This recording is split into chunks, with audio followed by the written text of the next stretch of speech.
Good evening and welcome to RFL. I'm Andrew Whitman in for Richard French. Tomorrow, the House of Representatives is set to vote on legislation that would create a bipartisan commission to investigate the Capitol riot. The deal was negotiated by the top Republicans and Democrats on the Homeland Security Committee. It's expected to get through the House, but could face a tougher road in the Senate. But the man on your screen right now, House Minority Leader Kevin McCarthy, says he is definitely a no vote. McCarthy issued this statement today, quote, "The renewed focus by Democrats to now stand up an additional commission ignores the political violence that has struck American cities, a Republican congressional baseball practice, and most recently, the deadly attack on Capitol Police on April 2nd, 2021. Given the political misdirections that have marred this process," he writes, "given the now duplicative and potentially counterproductive nature of this effort, and given the Speaker's short-sighted scope that does not examine interrelated forms of political violence in America, I cannot support this legislation." But Liz Cheney, the Wyoming Congresswoman booted from House leadership by McCarthy and his supporters, says McCarthy has a lot of explaining to do and would need to do it if he's called to testify before a commission. He absolutely should, and I wouldn't be surprised if he were subpoenaed. I think that he very clearly and said publicly that he's got information about the president's state of mind that day. I would hope he doesn't require a subpoena, but I wouldn't be surprised if he were subpoenaed. It's not surprising that McCarthy might want to forget all about January 6th. He's been glossing over the riot for months, even though he initially denounced Trump for his role in the violence at the Capitol. We know McCarthy is worried about the party's image. Turns out he may also be trying to protect Donald Trump. CNN is reporting that one of McCarthy's biggest commission fears is that he will be called as a witness, and that under oath he might be forced to discuss the details of an angry call he had with Trump as the riot was taking place.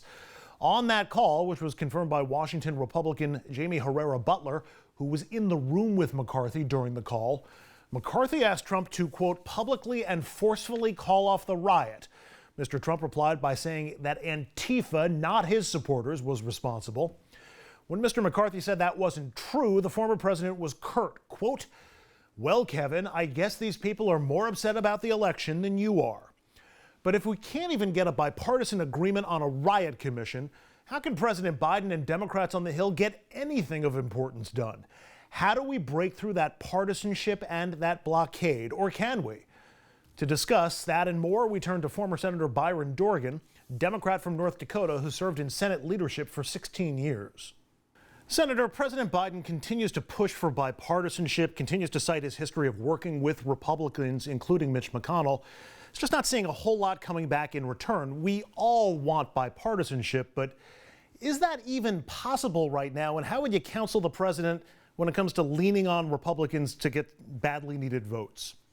Well, it's a great question. I mean, he has them at the White House. It seems to me much of politics is personal.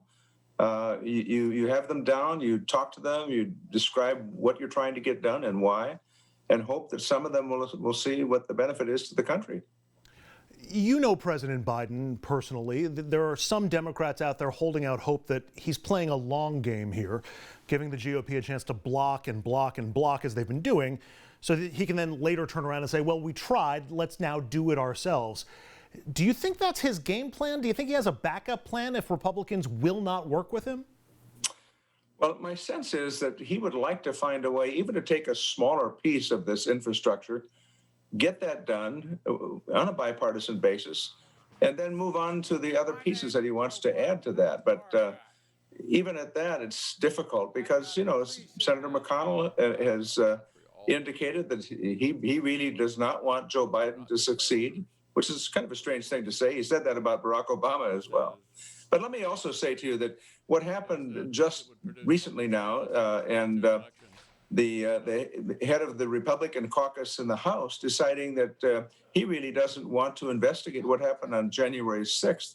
You know, you wonder, is there any bipartisanship at all when congressional leaders decide that they don't even want to investigate the attack on our U.S. Capitol? I mean, it's unbelievable to me. It's either a lack of intellect or a lack of courage, and I'm not sure which, but that is not leadership in my judgment. And that's one of the components, I think, that has so many people so worried. And for Democrats, there are even more worries. I mean, we have the entrenched positions among Republicans, but then, you know, we have voting restrictions that are coming into place. Redistricting is going to happen soon. All of this could stack the Democrats against winning elections and getting fair representation, and it could stay that way for a long time. Don't Democrats have to figure out a way to break through this block on voting issues, if only for self-preservation, so they can win elections? Well, you hope you can win elections by having people cast their votes and you count them, and those that get the highest number of votes win. Right? We've had recent presidential elections when that's not been the case. You know, Donald Trump became president, and I think he lost by about 4 million votes, as I recall. Al Gore won rather, and George W. Bush lost. So, but the fact is, what the Republicans are doing now in state after state is trying to find ways to make it more difficult for people to vote, and creating circumstances that could very well tip the election. And Democrats need to be very concerned about that. That's why they're pushing hard for this bill called H.R. 1, which is election reform opportunities.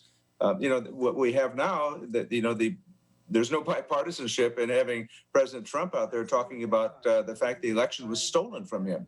It was not stolen. That is a colossal lie. And yet half of the Republicans, when polled, say, we believe the election was stolen. So there's just a serious problem here of trying to find some bipartisanship in the Congress, in the House and the Senate, and do the things that are necessary to improve things in this country. Our country needs some action on behalf of leaders that can fix some issues that exist in our country, and yet not much is happening because of this lack of bipartisanship. But if you can't get H.R. 1 passed, and you've got all of these restrictions that cannot be, they've already lost the fight on the state level in Georgia, in Florida, in Arizona, in Texas, and they're trying elsewhere.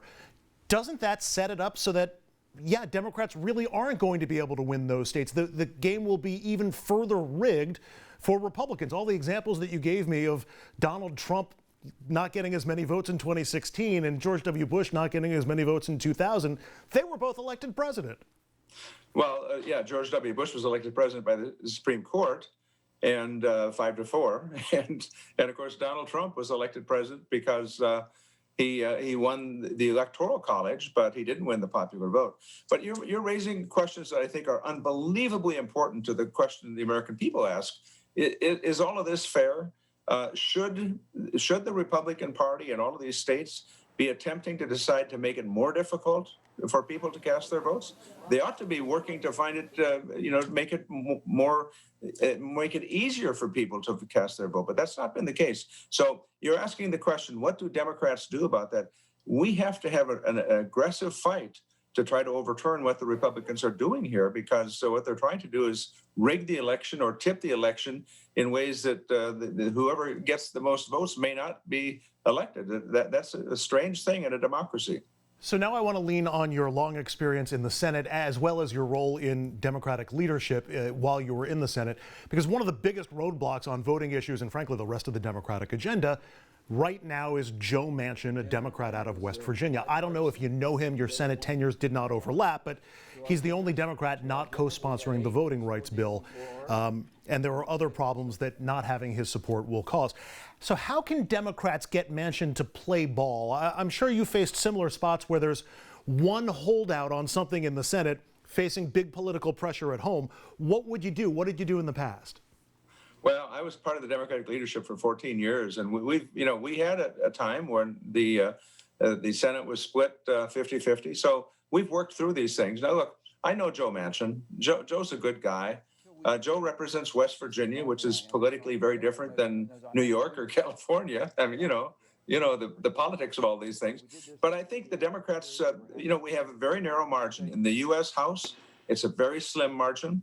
In the U.S. Senate, it's 50-50 and a vote by the vice president. So we just have to work through this and find ways to appeal to and talk to Senator Manchin and others. I mean, there are a couple of others as well. But the only power you have, the only potential power you have as a caucus in a Senate that is 50-50 is if you work together.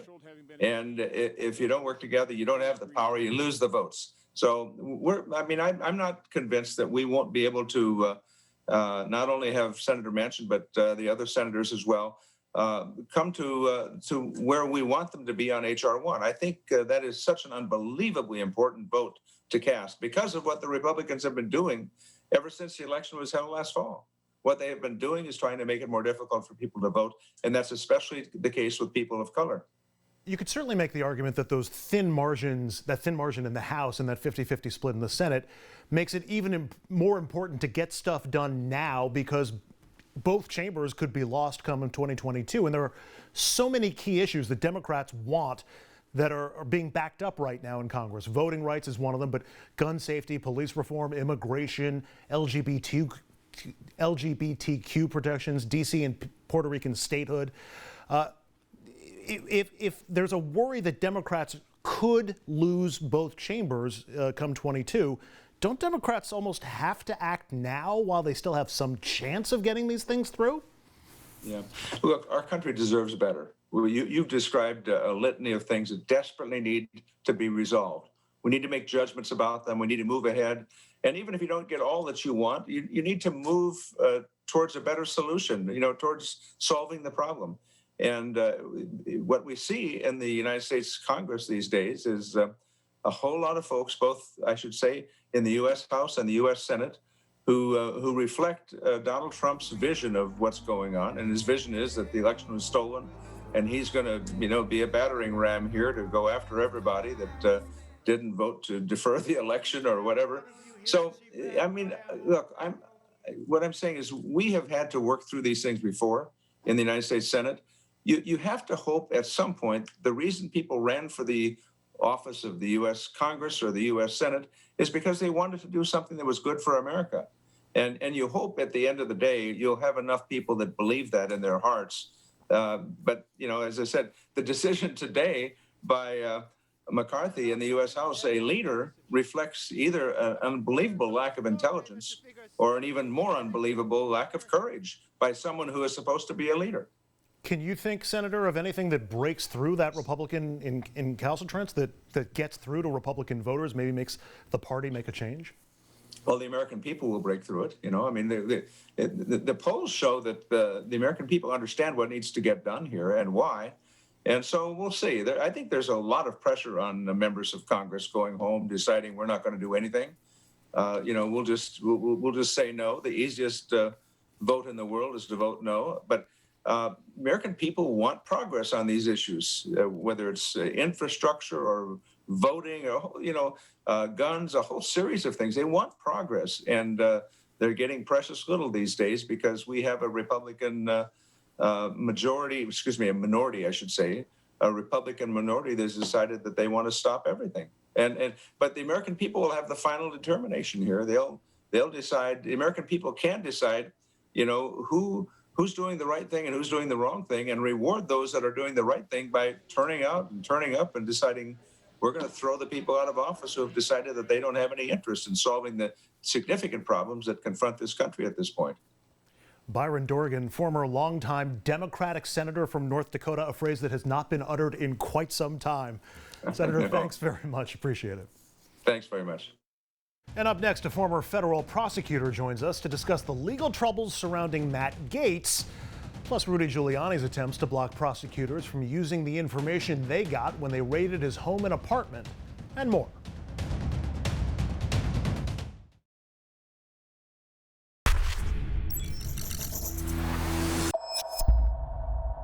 Welcome back. In this segment, we're going to take a look at some major legal stories in the news, starting with the latest developments in the growing child sex and prostitution investigation into Florida Congressman Matt Gaetz.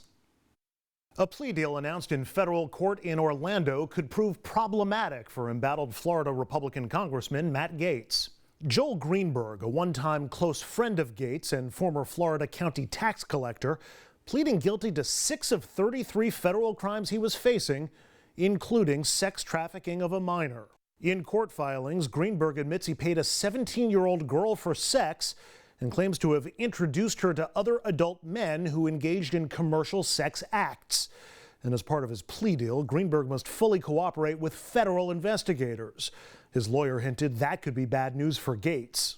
Does my client have information that could hurt an elected official?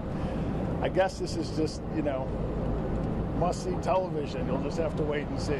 No individuals, including Gaetz, were named in court or in the plea deal, and Gaetz has repeatedly denied any wrongdoing. Sources tell ABC News the Justice Department has spent months looking into whether Greenberg and Gaetz paid women cash and other items for sex and travel.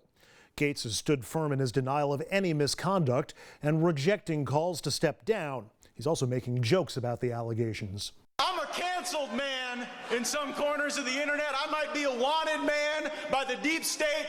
Greenberg also pleaded guilty to federal charges of stalking, identity theft, wire fraud, and has admitted to falsely painting a political rival as a pedophile.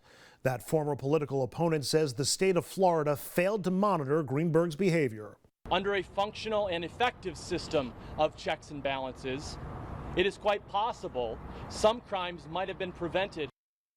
Another BFF of Donald Trump's, Rudy Giuliani, also facing legal troubles of his own surrounding his dealings with Ukraine as he acted as the former president's personal attorney. Federal investigators raided Giuliani's home and office last month, seizing his electronic devices. Now Rudy's attorneys are trying to block prosecutors from using what they seized, saying it was obtained during an illegal search. For more on both cases, we turn once again to former federal prosecutor Roland Riopelle. Roland, let's start with that most Florida of Florida stories. Congressman Matt Gaetz, his alleged sexual escapades, and yesterday's guilty plea of his former playmate, Joel Greenberg. We know the disturbing details. Did you learn anything more about Gaetz and the case against him from yesterday's guilty plea from Greenberg? Well, yes. I went ahead and reviewed the paperwork, Andrew, and it's stunning. Mr. Greenberg was apparently just a one-man crime wave, and the degree of detail and description in the papers that were filed by the government is truly unprecedented in my nearly 40 years as a lawyer. And I think that was done to sort of have an in terrorem effect on Mr. Gaetz and anyone else Mr. Greenberg might have associated with, because there's constant mention in there of others who committed crimes with Mr. Greenberg, and those others must, all of them, be very worried today. It sounds like you don't think Matt Gaetz's prospects are that good. Greenberg, though, is going to be sort of like the Michael Cohen of witnesses. He's probably got legitimate dirt to dish, but how do you believe anything that comes out of his mouth? They may also have the testimony of some of the women, but they kind of have the same credibility problem. How do you get around that? Well, it's very clear, Andrew, that the prosecution has done a great deal to corroborate what Mr. Greenberg and any other witnesses may be telling them. There's mention of Venmo accounts and bank transactions and all kinds of things like that. So I think by the time the government brings a case, they will have all kinds of corroboration for the admittedly dubious testimony that they'll be sponsoring. And that kind of corroboration will typically be very persuasive to a jury. So I think by the time the horses run, Mr. Gaetz is going to have a tough time winning the race. That's my impression. Gaetz insists that he's innocent, says repeatedly he will not resign his seat in Congress. We've seen plenty of other cases where members use their office and the possibility of resignation as leverage to get a better deal. Is there a deal to be made with Gaetz, or do you think DOJ throws the book at him? I doubt there is a deal that's very palatable to Mr. Gaetz. The child sex crime alone here is about a 10-year mandatory minimum, and they might plead down from that, but it would be very rare for someone violating these statutes to get a probationary type disposition. And given Mr.